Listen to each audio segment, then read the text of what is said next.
Olá, abençoados! Graça e paz! Bem-vindos ao canal da Graça Pura, sejam todos bem-vindos. Muito obrigado aí a todos pela participação. Um abraço a todos vocês aí que estão no chat, muito obrigado, tá? Por essa companhia agradável, não somente aqui, como também lá no nosso WhatsApp. Muito obrigado, tá bom, abençoado?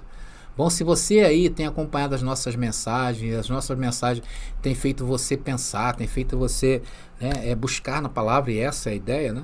Que esses assuntos assim são bem pertinentes e bastante polêmicos, né? E chamar você realmente para essa reflexão aí dentro da palavra. Se inscreva no nosso canal que nós temos hoje vários assuntos aqui a tratar com vocês. Temos vários vídeos também que vai deixar você, esperto aí, tá bom, querido? Se inscreva. Vamos então às cerejas do bolo? Nós vamos falar sobre a ressurreição. Irmãos, nós temos sempre falado aqui neste canal que a Bíblia não foi um livro escrito ontem para os dias de hoje. É muito importante. Parece bobeira isso, né? Mas não é, pessoal. Tem gente que pensa que a Bíblia, não que ela tenha sido escrita, mas pensa que nós podemos contextualizar ela nos dias de hoje, principalmente por ser um livro que foi escrito em uma outra língua, milênios atrás, né? E fica muito difícil a sua interpretação. Não adianta você pegar uma palavra na Bíblia e ir para o português, que ela vai te dar a ideia do português de hoje. Por esta razão, nós entendemos que a melhor forma de interpretação de seus textos não está nos dias de hoje, está no passado. E quando vamos estudar a Bíblia dentro do seu tempo, nós descobrimos que Deus separou, né? Aí que vem a parte importante. Nós descobrimos que Deus separou um povo, Deus escolheu um povo, tá? E neste povo se revelou. E esse povo é o povo que está contido na Bíblia. Esse povo é o povo de Israel. Deus chamou um homem de uma terra chamada Ur dos Caldeus. Eu acredito que todos conheçam essa história. Eu vou falar um pouquinho da história de Israel, do surgimento dessa nação. É importante para contextualizar vocês no que eu quero trazer o assunto principal. Então Deus chamou Abraão, e a este Deus prometeu o quê? Que faria dele uma grande nação, e prometeu que ele iria para uma terra onde mana leite e mel, né? Terra prometida. E Deus prometeu também a ele um filho especial, e esse filho nasceu, chamado Isaac, conhecido como o filho da promessa. Isaac gerou a Jacó. Jacó, Deus depois muda o seu nome para Israel. Aí é a origem do nome Israel. Jacó teve 12 filhos, queridos, que deu origem ao quê? A 12 tribos. Juntas, essas tribos formam o Israel bíblico.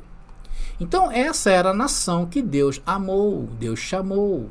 E a eles entregou o quê? O que Deus entregou? Os seus estatutos, a sua lei. E esse povo deveria seguir a lei para ser a luz dos povos. Esse era o ideal de Deus com Israel. Então, nós chamamos esses estatutos de lei mosaica, ou então Torá. Então, Deus chamou Moisés e deu a ele uma outra incumbência, né? De levar o povo, que na época estava escravo do Egito, para a terra prometida. A terra prometida para Israel, meus queridos, era um novo lar. Era uma nova vida. A nova terra, terra prometida, o mundo para Israel. Era a terra prometida. Sendo que o povo passou por um período de provação, né? Saíram do deserto, povo muito rebelde. E eles passaram por 40 anos aquela provação no deserto, antes de entrar nessa nova terra, tá bom?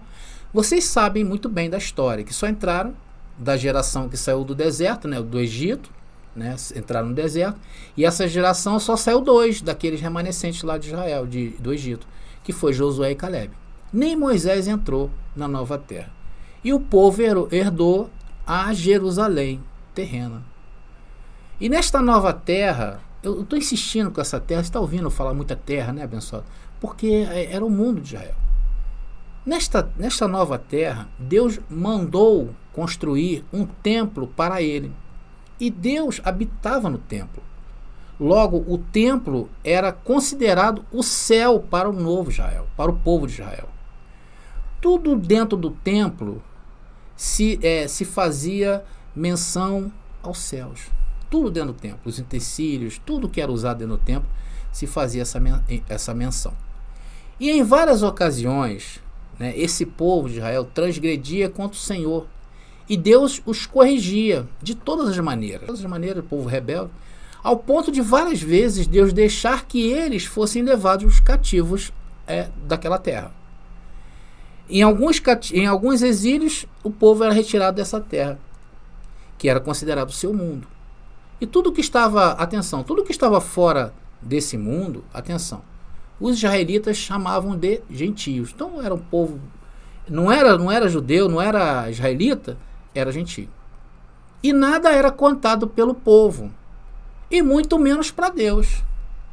Então, para Deus, o mundo era Jerusalém, a terra prometida. O que estava fora disso estava fora da aliança. Deus não contava. Então é preciso você entender muito bem isso, tá bom? E nestes exílios, geralmente uma parte de sua cultura, do povo daqueles dias, era destruída. A própria legislação dada por Deus a Moisés era mudada pela influência do povo pagão. Foi o caso da Babilônia, depois, mais tarde, os romanos. Em um desses exílios, que o povo foi cativo, perdia a batalha, perdia a guerra, um desses exílios destruíram os céus do povo de Israel. Destruíram o quê? O templo que Salomão ergueu. E assim veio abaixo a primeira vez, né, os céus de Israel. E a terra destruída. Mas Deus sempre restituía. E há várias profecias no Antigo Testamento falando a respeito de céus e terra no Antigo Testamento. E também havia profecias dizendo que Deus julgaria o povo de Israel, porque estes profanavam a ordem do Senhor. Há várias profecias falando que Deus enviaria um Messias para restaurar Israel. E haveria um juízo final para a nação. Ou seja, haveria um último dia para aquele povo. Vocês estão entendendo, abençoado? E quando chegamos ao Novo Testamento, eu não posso ignorar a história da Bíblia, do Antigo Testamento. Eu não posso dividir a Bíblia sem levar em consideração toda essa cultura de Deus e de seu povo. Mas, meus irmãos, foi isso que o cristianismo tradicional fez. Ignorou a tradição judaica. E ensina que toda linguagem, hoje eles ensinam que toda linguagem apocalíptica pertence aos dias de hoje. Linguagem como novos céus, nova terra, último dia, últimos tempos, fim do mundo, a vinda de Yahshua, que é a parousia, anticristo, a besta, a grande prostituta, a ressurreição dos mortos também, que é o assunto dessa mensagem. Então, abençoados, o que eu fiz? Eu contextualizei vocês antes de falar sobre a ressurreição dos mortos. Vamos falar o que estava por vir naqueles dias que antecederam a parousia. Então, por várias vezes é citado nas profecias do Antigo Testamento que o grande dia do Senhor chegaria para Israel. Deus usava seus profetas, no Antigo Testamento, seus profetas, Deus chegou ao ponto de usar os seus profetas para dizer que não aceitaria mais nem o perdão deles. Nem o perdão de Israel era mais aceito. E que ele queria mesmo era destruir. Por isso que o dia do Senhor também é conhecido como o dia da ira. Então esse dia da ira, abençoado, foi para aqueles dias. Não é para os dias de hoje. Não é para o mundo de hoje. Não é para os céus de hoje. É para aqueles dias. Por isso que o dia do Senhor, conforme eu falei, é conhecido, é o dia da ira. Eu tenho aqui no canal várias mensagens onde eu falo sobre esse tema, tá? Só procurar aí, o último dia, tá legal? E como eu disse, isso não tem nada a ver com os dias de hoje. Muito pelo contrário. Aquilo ali foi o último ato de Deus para fechar a lei mosaica, derrubando o seu maior símbolo, o templo. O templo, conforme eu falei, significava os céus e a cidade de Jerusalém a terra. Ou o mundo para Deus, né? E Deus anuncia um novos céus e terra que viria após a queda desse templo. E isso, Jesus mesmo falou, né? Passará essa geração sem que tudo isso aconteça. Acontece o quê? A queda do templo. Aí houve várias coisas, tribulação, fome, peste. E isso aconteceu quando? No último dia. Esse é o último dia que a Bíblia fala em todo o seu escopo. Não adianta pegar retalhozinho e trazer para os dias de hoje. O último dia foi quando foi destruído céus e terra. Irmãos, lembre-se sempre disso. Isso salva vidas, tá? Agora, o ensino torto e distante da Bíblia, do sistema religioso, tudo isso ainda vai acontecer o dia, né? Nos dias de hoje, né? Um dia, né? Dos dias de hoje para um dia. A grande tribulação, o arrebatamento, a vinda de Jesus, o surgimento da besta, o falso profeta, o anticristo, a marca da besta, o juízo final, classificado por eles como o último dia, e depois ainda pregam que chegará ao fim, né? Tudo será destruído, céus e terra queimando, os elementos se desfazendo, né? O sol, sei lá, indo para onde. Então essa é, para 80% dos cristãos no mundo hoje, a destruição deste mundo, com os elementos se desfazendo e a terra sendo queimada. Essa é a visão deles, para 80%. Já tem outro pessoal aí que acredita que a terra será revitalizada, e aí tem um monte de hipótese aí. Mas mesmo assim eles estão todos descontextualizados. Mas a grande maioria crê que o mundo vai acabar. Eles creem que no último dia, nesse último dia, haverá a ressurreição dos mortos, onde todos os mortos ressuscitarão em um corpo igual ao de Cristo, uns para a condenação eterna e outros para a salvação eterna. Então Paulo falou algo bastante interessante na sua primeira carta aos Coríntios, no verso 15, sobre a ressurreição dos mortos, que nós vamos ler agora. Mas antes de ler essas passagens, vamos nos atentar que essa carta, meus queridos, foi escrita antes do último dia bíblico, tá? Que foi quando o templo veio abaixo no ano 70 e a cidade de Jerusalém foi destruída. Nós temos que levar em consideração que o tempo que essa carta foi escrita, atenção, havia duas legislações em vigor. Uma acabando, se desfazendo, e um novo de Deus se aproximando, um vinho novo. Então, estavam presentes no mundo o vinho velho e o vinho novo. Um saindo e outro chegando. E muitos irmãos naqueles dias que Paulo escreve essa carta, já haviam morrido em Cristo, porque havia uma perseguição de morte. Muitos cristãos foram mortos naqueles dias, tá? Então é muito importante você ter isso em mente quando Paulo escreve isso aqui, porque ele escreve para um povo específico que aguardavam o último dia. Ali naquele contexto estava certo. O povo já estava desanimado, porque muitos já pregavam naqueles dias que não haveria ressurreição. E naqueles dias pregar isto é uma aberração, é uma heresia. Hoje já não é assim. Se nós pregarmos ou pregamos que não haverá ressurreição dos mortos, estamos pregando certo, porque estamos definitivamente depois da queda do templo, do ano 70. Estamos no novo céu e nova terra. Mas naqueles dias não. Por isso que Paulo começa a escrever aqui e vamos começar o nosso passeio bíblico. Primeira carta de Paulo aos Coríntios, capítulo 15, versículo 16, diz o texto. E se não existe ressurreição dos mortos, então Cristo também não ressuscitou. Paulo começa logo dando foi enfático aí, né? Se não teve ressurreição, Cristo também não ressuscitou. Depois ele completa para aquele povo, para aqueles dias, tá bom, abençoado? Versículo 16, vamos lá, versículo 17, tá?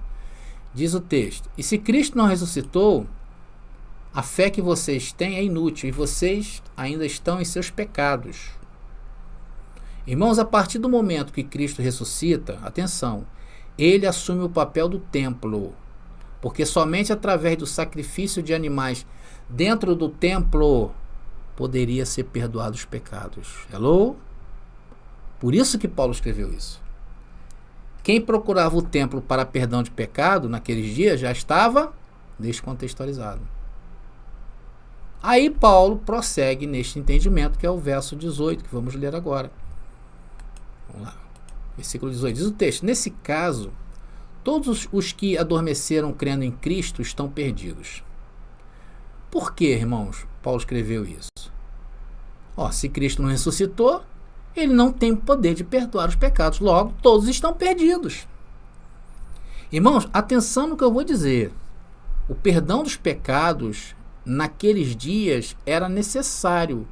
Por quê? Porque havia uma legislação vigente que era judaica. Ainda que se estivesse anunciando o vinho novo, mas o que o vigorava estava se apagando, muitas coisas estavam sendo desfeitas, como a questão do perdão dos pecados, conforme eu falei para você, que não era mais dentro do templo, sacrifício de animais, tá? Então, o perdão, de pedir perdão dos pecados era necessário. enquanto a lei judaica estivesse de pé. E aqui lembrando mais uma vez que é a queda do templo, tá? Isso é antes da queda do templo, porque a queda do templo significou o fim da legislação judaica. Por isso que eu falo, hoje já não é assim. Hoje, além de não sermos israelitas, não temos nada a ver com esse povo, porque somente quem era israelita estava obrigado a cumprir toda a lei, e se fraquejasse na lei, e se transgredisse a lei, estava configurado o pecado. Então havia necessidade de perdoar os pecados. Hoje não, o pecado foi tirado. O pecado foi tirado. Essa legislação acabou. Acabou onde? Novos céus e nova terra. Aí muita gente fala assim, mas não, André, eu posso fazer tudo, posso prostituir, posso sei o quê. Irmão, essa é a tua vontade? Você é livre, querido. Você é livre para fazer tudo. E é obrigado também. Aí você já não é mais livre, você é escravo daquilo que você faz. Você é livre para fazer, mas é escravo daquilo que você faz. Pode, fique à vontade. Eu, se eu fosse você, permanecia onde está, que é melhor. Mas vamos seguindo aí, abençoado. Versículo 20 de 1 Coríntios capítulo 15, diz o texto: mas Cristo, de fato, ressuscitou dos mortos. Ele é o primeiro, né? Ele é o primeiro fruto da colheita de todos que adormeceram. E Paulo afirma que ele ressuscitou. Então, tudo isso ainda está de pé. Tanto que Paulo fala isso aqui no próximo verso, abençoado. Olha só. Primeiro ele aponta dizendo que Cristo é o primeiro do fruto da colheita e que todos ali, de todos que estão esperando, tá? Estavam esperando ali. O versículo 21 e 22 diz o texto: uma vez que a morte entrou no mundo por meio de um único homem, agora a ressurreição dos mortos começou por meio de um só homem. Assim como todos morremos em Adão, todos que são de Cristo receberão nova vida. Irmãos, aí Paulo diz que o pecado entrou no mundo por meio de Adão.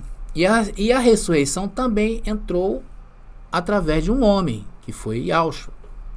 Assim como morremos em Adão, todos os que são de Cristo receberão nova vida. Irmãos, aqui receberão. Tá? Você vê que Paulo põe no futuro. Porque tudo se consumou no ano 70.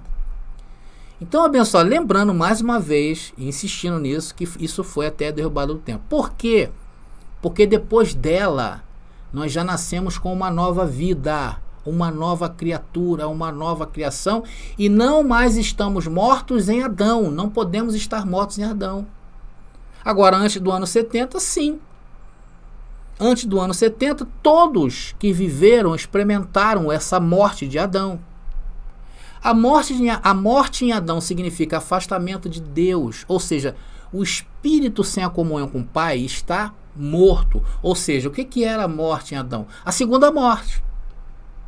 Aí Paulo continua, 1 Coríntios capítulo 15, versículo 23, vamos lá. Diz o texto: mas essa ressurreição tem uma sequência. Cristo ressuscitou como o primeiro fruto da colheita. Depois todos que são de Cristo ressuscitarão quando ele voltar. Glória a Deus. Paulo deixa bem claro que tem uma ordem, tem uma sequência. Que todos ressuscitarão até quando ele voltar. E a pergunta que eu te faço, meu irmão, ele já voltou? Sim, ele já voltou e estabeleceu o seu reino. Que agora não está mais nas paredes de uma catedral, não está dentro de um templo, está dentro de nós, na nossa mente, meus queridos. Então essa ressurreição já ocorreu. Vamos ver mais um texto? 1 Coríntios agora capítulo 15, versículo 24. Vamos lá, acompanha aí, abençoado. Diz o texto: então virá o fim. E tem uma palavrinha aí, essa palavra fim quer dizer telos, vou falar um pouquinho dela daqui a pouco. Quando ele entregará o reino a Deus, o Pai, depois de ter destruído todos os governantes e autoridades e todo o poder. Veja bem, o que seria se ter destruído todos os governantes e autoridades? Seria o povo, seria a legislação judaica, seriam os sumos sacerdotes. Tudo que envolvia a autoridade era uma autoridade religiosa dentro de Israel. E todo o poder. Então Paulo diz que virá o fim. Que fim é esse, abençoado? Do fim dos dias de hoje? Ou o fim daquele período? Nós estamos dando um contexto bíblico. Eu vim contando a história para vocês de Israel.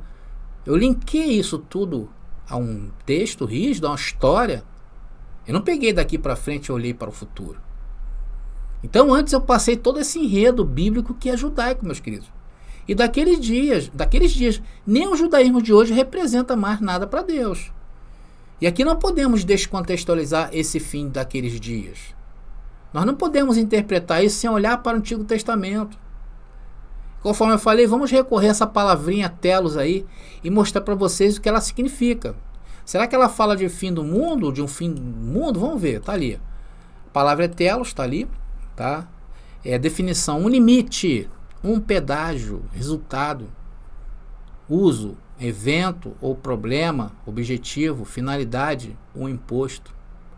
Essa palavra foi usada várias vezes no Novo Testamento. Foi usada em Apocalipse capítulo 1 e no último capítulo de Apocalipse também, né? Não como o fim do mundo, mas um fim de um problema. Era um pedágio com uma finalidade. E nunca pensar em um fim do universo, do cosmos. Vocês querem ver um exemplo bem simples dessa palavra? A gente sempre fala dela. É Romanos capítulo 10, versículo 4. Diz o texto aí, olha. Pois Cristo é o propósito, e tá a palavrinha telos, para o qual a lei foi dada. Como resultado, todo o que nele crê é declarado justo. Tem algumas versões que falam que o fim da lei é Cristo. Esse é o fim propósito. Então, abençoado, essa palavrinha aí aparecendo, isso te dá uma impressão de fim do mundo, meu irmão? Essa palavrinha aí? Claro que não, né? Ou dá uma impressão de uma finalidade, de um tempo, de um pedágio, virando página. Então, esse fim foi daqueles dias, naqueles dias e para aqueles dias. E se mesmo assim, meu irmão, se mesmo assim você bater o pé, né? Diz, não, André, mas eu acredito no fim do mundo mesmo, do cosmos, né? Então, se você quiser aí continuar batendo o pé dizendo que haverá fim do mundo após a ressurreição, se acontecer o fim do mundo, meu irmão, Deus é mentiroso. O quê? É isso aí. Vamos ver onde Deus fala que não vai haver final do mundo? Vocês querem ver? Eu separei aqui alguns versículos para nós. Nós, da graça, a gente já entende isso tudo, né, abençoado? Tá ali, ó. 3 versículos que eu separei para vocês. Eclesiastes capítulo 1, versículo 4. Diz, uma geração vai e outra geração vem, mas a terra permanece para sempre. Ou para sempre permanecerá. Ou permanece. Salmos número 37, versículo 9. Porque os malfeitores serão desarraigados, mas aqueles que esperam no Senhor herdarão a terra. Ele firmou a terra sobre os seus fundamentos para que jamais se abale. Nunca vai abalar. André, mas e aqueles terremotos lá, abençoado? Terremotos sim vai haver, né? Mas não é o fim. Isaías 45, 18 diz, pois o Senhor é Deus, criou os céus e a terra e pôs todas as coisas no devido lugar. Fez o mundo para ser habitado e não para ser um lugar vazio e caos, como prega o sistema. Ele diz, eu sou o Senhor e não há outro. Novamente em Salmos, dessa vez no número 78, versículo 69, que diz, e edificou o seu santuário como aos lugares elevados, como a terra que fundou para sempre. Bom, abençoados, eu acho que já está de bom tamanho, né? Eu já passei bastante informação para vocês, para que você crê nessa palavra. Eu lhe expus aqui a Bíblia pela Bíblia, tá? Não precisei aqui ficar recorrendo a qualquer expediente fora da palavra para afirmar que estas coisas cabem nos dias de hoje, como faz o sistema. A ressurreição dos mortos, meus queridos, foi naqueles dias e foi necessário, pois todos que morreram antes do fim da legislação judaica estavam sujeitos à morte de Adão, conforme eu falei, morreram em seus pecados. E se não tivesse tido essa oportunidade de ressurreição e juízo e julgamento, ninguém seria salvo da ira de Deus, tá? Logo, a ressurreição dos mortos teve também o seu contexto, a sua finalidade. E essa ressurreição se deu aonde? No âmbito espiritual. Não existe a ressurreição de corpo de Cristo. É impossível imaginar isso. Eu tenho outros vídeos aqui no canal onde eu explico de forma mais detalhada para vocês, né, as questões de juízo final, a ressurreição dos mortos. Por ora, eu só quis mostrar a vocês que a ressurreição dos últimos dias já aconteceu e que hoje o sistema prega, aquilo que o sistema prega hoje, é uma descontextualização bíblica. Tá bom, meus irmãos? Bom, meus amados irmãos, espero que tenha sido claro para você essa mensagem. Se você não entendeu, veja de novo, né, que faz bem, vai te dar mais vontade de pesquisar e isso é importante. Não se esqueça aí do nosso livro, tá bom? Não se esqueça também das nossas apostilas, que já tem esse tema nas nossas apostilas. Legal? Para que você venha se situar, principalmente essa parte de ressurreição dos mortos, que surge muitas dúvidas, e aí daqui a pouco o pessoal fala, mas lá em Tessalonicenses, mas lá não sei o que, né? Aí fica aí, você pega o irmão e fala, peraí, vamos aqui, Coríntios, não, agora vamos em Tessalonicenses. Isso aí você vai ter argumentos quando você adquirir essas apostilas nossas, tá bom, meus irmãos? Eu vou ficando por aqui, tá? Graça e paz a todos e até a próxima mensagem.